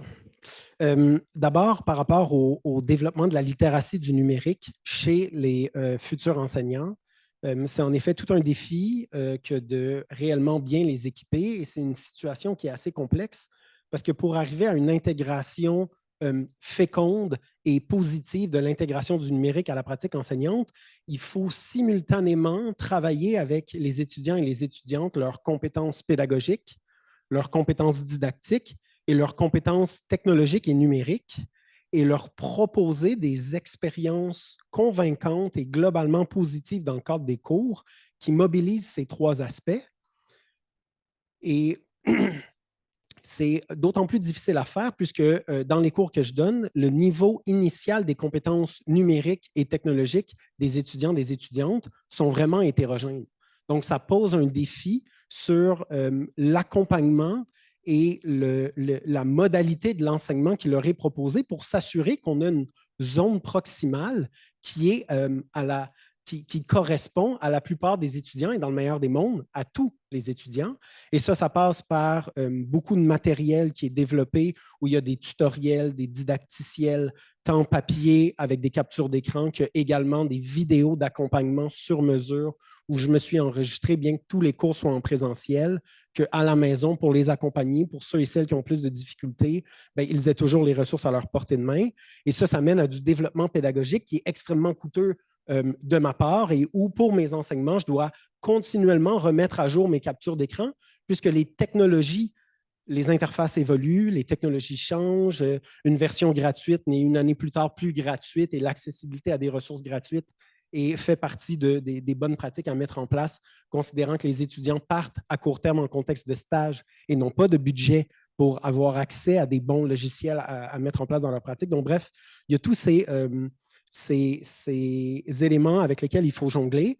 Puis après, bien, moi, ce que je fais dans ma pratique, c'est toujours aligner, encore une fois, les bonnes pratiques éducatives par rapport sur la rétroaction en les croisant avec les outils technologiques qui sont finalement accessibles actuellement. Donc, on sait qu'une rétroaction, pour qu'elle soit la plus porteuse possible, elle doit être offerte rapidement, elle doit fournir une explication. Et là, à partir de principes de base en pédagogie, en didactique, bien, on va faire l'exploration de ressources numériques, parfois d'une manière ouverte, parfois d'une manière plus guidée. Et chacun des cours est associé à un petit devoir et la production de quelque chose de concret de la part des étudiants et étudiantes qui doivent faire à la maison et qui est à remettre au prochain cours. Et c'est également une charge de correction très impressionnante, mais bon, qui, je crois, est nécessaire pour être capable de réellement développer chez eux des compétences, mais surtout de travailler la mise en pratique et justement la mobilisation du numérique à la pratique enseignante. Je ne l'ai pas abordé et ça ne fait pas partie de ma programmation de recherche, mais je suis avec beaucoup d'intérêt tout ce qui est potentiel de l'IA pour accélérer la recherche et faciliter la tâche professorale. Et je crois qu'il y a déjà eu beaucoup de changements quant à l'acceptabilité de l'IA pour faire de la recherche. Il y a 2 ans, quand ChatGPT est sorti, les plus grands journaux dans leur politique éditoriale disaient qu'il n'était pas possible d'utiliser l'IA générative pour être assisté dans la rédaction d'articles scientifiques. Maintenant, les journaux sont en train de revoir et il est très souvent accepté que l'IA générative soit un outil qui nous permet de nous assister et de nous permettre de produire un texte d'une meilleure qualité au niveau langagier. Mais là, on voit que les politiques changent et que ce n'est pas possible d'utiliser, par exemple, l'IA générative pour faire les analyses des résultats de recherche. Ça, il faut encore que ça soit fait avec l'humain. Puis on voit que assurément, l'IA va avoir un rôle intéressant et que ce rôle est assurément appelé à changer au fur et à mesure que les algorithmes sont de plus en plus performants, certes, mais qu'également les algorithmes soient développés d'une manière transparente et ouverte et qu'on sache ce qui se passe avec le traitement des données, avec l'hébergement de ces données et à des potentiels biais algorithmiques qui pourraient émerger de la part de ces outils d'IA générative. Finalement, je crois que la collaboration à l'international passe beaucoup par la publication et c'est un des défis qu'on a à la chaire lorsqu'on accompagne des pays dans des réformes curriculaires, c'est que lorsqu'un pays décide de faire une réforme curriculaire, il n'y a pas systématiquement une publication sur leur processus de développement. Et ça, bien, ça fait que nous, on a souvent peu de données sur lesquelles partir pour accompagner les pays. Et pourquoi je citais préalablement beaucoup le Royaume-Uni, c'est qu'eux, systématiquement, à chaque année, ils faisaient un rapport de recherche qui décrivait le processus de refonte curriculaire qu'ils ont mis de l'avant. Donc, assurément, de documenter ces éléments est extrêmement gagnant. Et je crois qu'il y a un certain biais dans les grandes revues à publier seulement, ou du moins principalement, des résultats de recherche empirique et que la réflexion et le processus de développement n'ont pas tout le temps sa place dans les plus grandes revues qui ont une très grande portée. Et déjà et assurément, dans l'équipe de la CUDC, on utilise déjà beaucoup l'IA générative pour avoir accès à des documents par rapport à des rapports nationaux que l'Italie a produits sur leur refonte curriculaire par rapport à la compétence numérique, qui sont publiés en italien. Et pour avoir accès à l'information, on le passe dans la machine pour en avoir une traduction qui est assurément imparfaite, mais qui au moins nous donne accès au gros de l'information. Merci. Obrigado. E a gente conclui agora com a Cecília.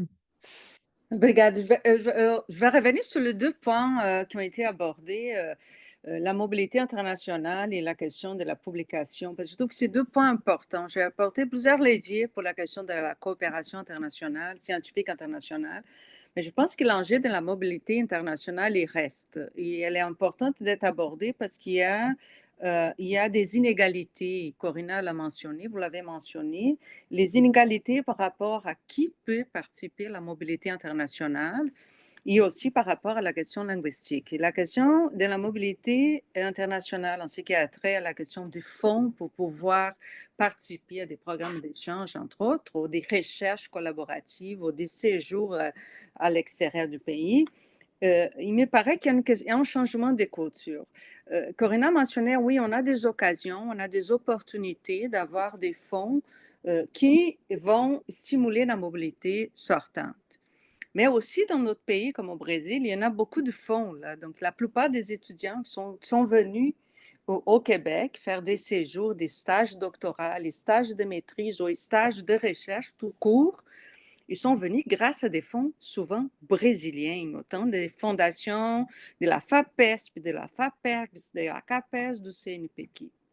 Donc, il faut compter qu'il existe aussi des fonds, mais il y a aussi cette inégalité qui est interne au Brésil. Quelqu'un l'avait mentionné, pourquoi ce sont plus les étudiants des droits qui sortent ou moins les étudiants qui sont en sciences d'éducation, parce qu'il y a un écart aussi économique dans ces étudiants à l'intérieur de nos programmes. Donc, ça, c'est des enjeux il faut essayer de voir comment on peut les rendre plus égalitaires. Je sais qu'il y a des collègues qui travaillent sur la question de la mobilité virtuelle. Donc, il y a plusieurs collègues qui travaillent là-dessus, dont mon collègue Olivier Béjean, mais il y a d'autres collègues des cégeps aussi, qui sont les collèges au Québec, et qui travaillent avec cette mobilité virtuelle qui permet des échanges par les technologies aujourd'hui entre étudiantes. C'est d'une grande richesse. La question de la langue s'y pose effectivement, ici c'est un enjeu. On voit que nos étudiants décident pour la mobilité sortante, c'est plus simple d'aller dans un pays francophone ou parfois à la limite anglophone, ce sont les langues qui me dominent, qui font l'effort d'apprendre notre langue, que ce soit espagnol ou portugais. Et au contraire, c'est différent parce que les étudiants et même les chercheurs brésiliens, ils font un effort énorme de parler l'autre langue, que ce soit l'anglais, que ce soit français. Et on voit cette résistance de nos étudiants. Je vous dis, dans ma carrière comme professeur à l'Université de Montréal, j'ai compte dans les doigts les étudiants de mon université, de ma faculté, qui sont partis à l'étranger ou qui sont partis dans d'autres pays hispanophones ou lusophones pour faire un stage en séjour. Au contraire, on a eu beaucoup d'étudiants qui sont venus de l'international pour différentes raisons, pour s'intégrer des équipes de recherche. Donc, il y a un travail là-dessus à faire, mais il faut s'interroger aussi sur ces inégalités économiques, mais aussi culturelles, qui permettent l'accès aux échanges, parce qu'on sait qu'il y a une richesse, il y a une ouverture aussi pour analyser des problèmes complexes qui ne sont pas spécifiques du pays, du Québec, mais sont des problèmes qui traversent transnationaux. La question de la publication, là, c'est l'occasion pour moi de parler de la petite expérience que j'ai eue, cette expérience de projet de publication qui aussi, c'est un enjeu. Souvent, on fait traduire au Brésil, si je prends l'exemple, des chercheurs internationaux, on fait les traduire facilement. Il y a la monde des traductions des chercheurs brésiliens à l'international. Donc, cette expérience nous a montré, avec une équipe de chercheurs brésiliens de différentes universités publiques brésiliennes et avec des chercheurs d'un peu partout dans le monde, tout faire des traductions des textes ou des gens qui s'y connaissent déjà, on a fait comme un match de chercheurs à partir de leurs intérêts d'études. On a créé des équipes de travail et on travaillait sur la question de la collaboration au profit du développement professionnel des enseignants. Donc, toutes les recherches collaboratives, démarches collaboratives, comment que la collaboration, les communautés de pratique peuvent aider au développement professionnel des enseignants. Donc, c'était ça notre objet d'intérêt.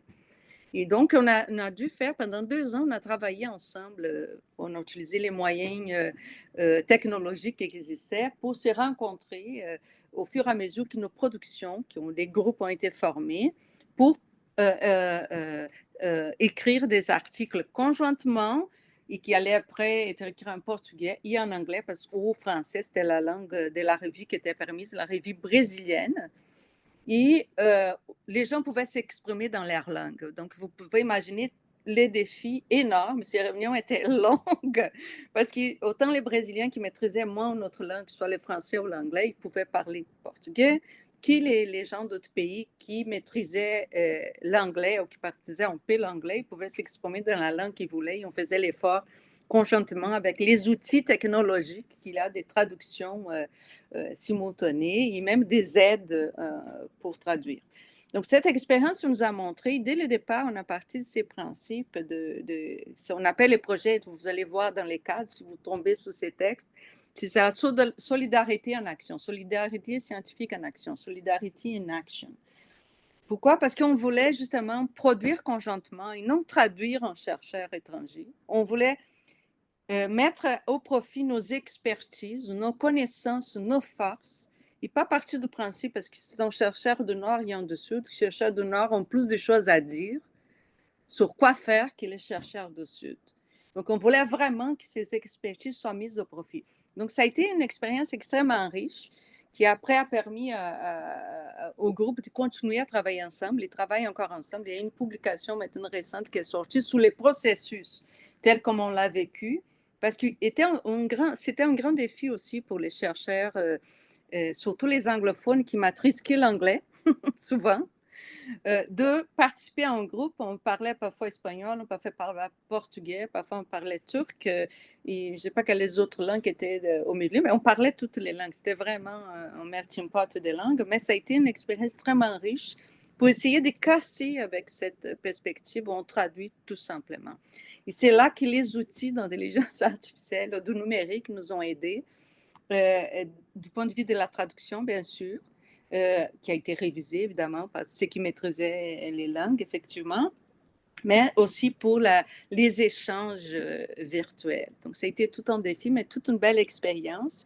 Et surtout, dès le départ, on voulait que les relations soient égalitaires, que les relations soient des respects, des connaissances mutuelles et pas des relations colonialistes où toujours les Noirs viennent dire aux Sioux quoi faire. Donc ça, c'est une expérience qui nous a beaucoup marqué, qui pense que ça peut être reproduite ailleurs, ça peut être partagé ailleurs, et comme l'expérience de Corinne avec l'OERJ, là, je pense que c'est une expérience extrêmement riche qui montre comment ces dialogues doivent se faire, ils peuvent se faire d'une manière qui soit plus égalitaire et aussi solidaire au sein de la recherche scientifique. Obrigado, Cecília. A gente então agora encerra o nosso painel. Temos agora um pequeno intervalo para o café e retornamos às 13h30, às 15h30, sobre saúde digital. Obrigado. Merci. Au revoir. Au revoir.